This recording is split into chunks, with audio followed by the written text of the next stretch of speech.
खड़ा हूँ आज भी रोटी के चार हर्फ लिए।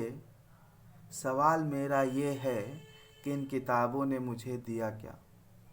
दोस्तों, जूनियर असिस्टेंट 2019 भर्ती में जो भी टंकर परीक्षा को पास किए हैं सभी अभ्यर्थियों को बहुत बहुत बधाई। आपकी लड़ाई क्या ख़त्म हो चुकी है? क्या आप सिलेक्शन पा चुके हैं? क्या आपने घर पे मिठाई बांट दी है? क्या आपके नात रिश्तेदार घर वालों ने पूछना छोड़ दिया है कि अब कब तक तैयारी करोगे, तुम्हारा क्या हुआ? क्या इसका जवाब आप दे पा रहे हैं, या अभी भी आप चेहरा छिपाए हुए एक छोटे से रूम में बैठे इस इंतज़ार में कि आयोग इस भर्ती को कंप्लीट कर देगी तो आप भी आंखों से आंखें मिलाकर उस सीना ठोक के कहोगे कि आप भी नौकरी पा गए और इसमें आपका दोष नहीं था। ये 2019 में ही आपने एग्ज़ाम क्रैक किया था, लेकिन ये भी बात आप अभी नहीं बोल पा रहे हैं। आप बेरोज़गार हैं, आपके ऊपर अभी भी बेरोज़गार का कलंक लगा हुआ है, एक धब्बा लगा हुआ है, और इस बेरोज़गार से जुड़े हुए सवालों का जवाब आप कॉन्फिडेंस से नहीं दे पाते हैं क्योंकि आपके साथ राजनीति हुआ है। अभी तक आप बेरोज़गार नहीं रहते। आपको हो सकता है साल डेढ़ साल पहले रोज़गार मिल गया होता, तो आपके साथ राजनीति हो रहा है, आपके साथ एक पॉलिटिकल फ्रॉड हुआ है, लेकिन फिर भी आप आवाज़ नहीं उठा पा रहे हैं। आप एक स्वतंत्र देश के नागरिक हैं, जो देश 1947 में आज़ाद हो गया, जिस देश को आज़ाद करने के लिए बहुत सारे उस समय के युवा जो थे क्रांतिकारी विचारों से प्रेरित थे। उन्होंने इस देश को आज़ाद कराया। गांधी जी जैसे लोग थे जिनके अंदर वो नेतृत्व करने की क्षमता थी। पता नहीं कैसे लोग गांधी जी को गाली दे देते हैं।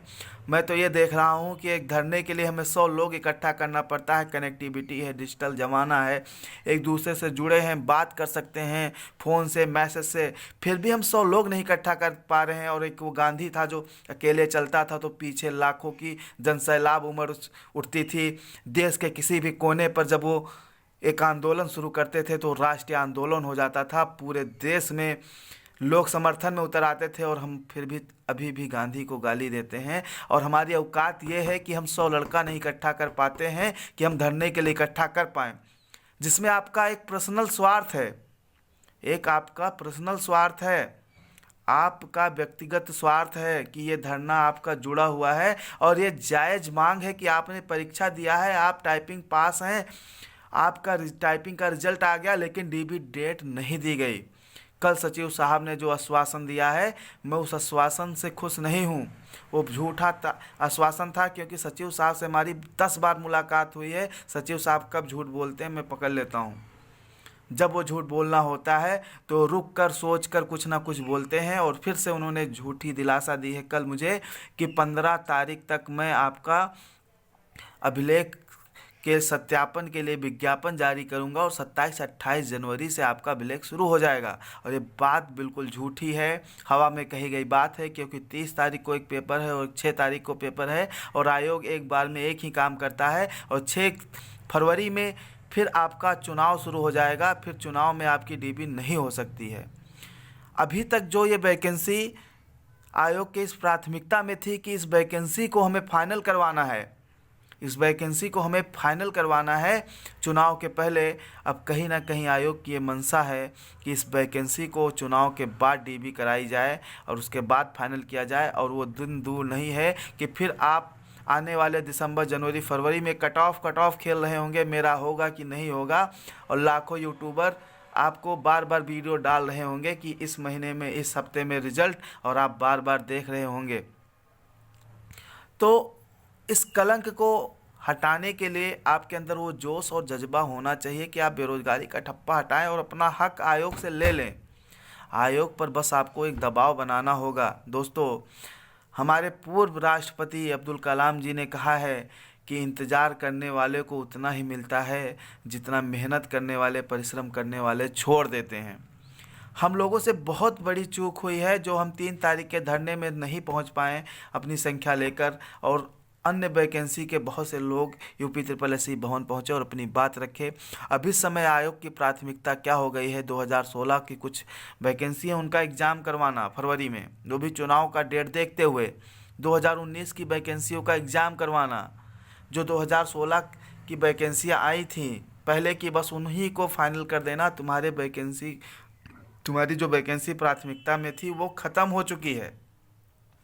लेकिन अभी भी हमारे पास एक मौका है कि 7 तारीख को एडमिन पैनल के द्वारा डिसाइड किया गया है कि हम आयोग पहुँचें और एक धरना दें और सचिव साहब से अपनी बात कहें कि आपने कहा था कि हम रिजल्ट के साथ डीबी डेट दे देंगे और आपने नहीं दिया, और सर क्यों हम लोगों के साथ, हम लोगों के भविष्य के साथ खिलवाड़ किया जा रहा है। सर हम लोग बहुत ही मानसिक रूप से प्रताड़ित हो चुके हैं। सर कृपया करके हम लोगों की जो वैकेंसी है फाइनल कर दीजिए। शांतिपूर्ण धरना है, कोई हो हल्ला नहीं है। आप लोग डरते हैं कि डंडा मिलेगा, ऐसा कोई नहीं। आप पढ़े लिखे आदमी हो, गंवार थोड़ी हो, भेड़ थोड़ी हो कि कोई जो पाएगा आपको चरा देगा, जहाँ पाएगा डंडा लेके दौड़ा लेगा।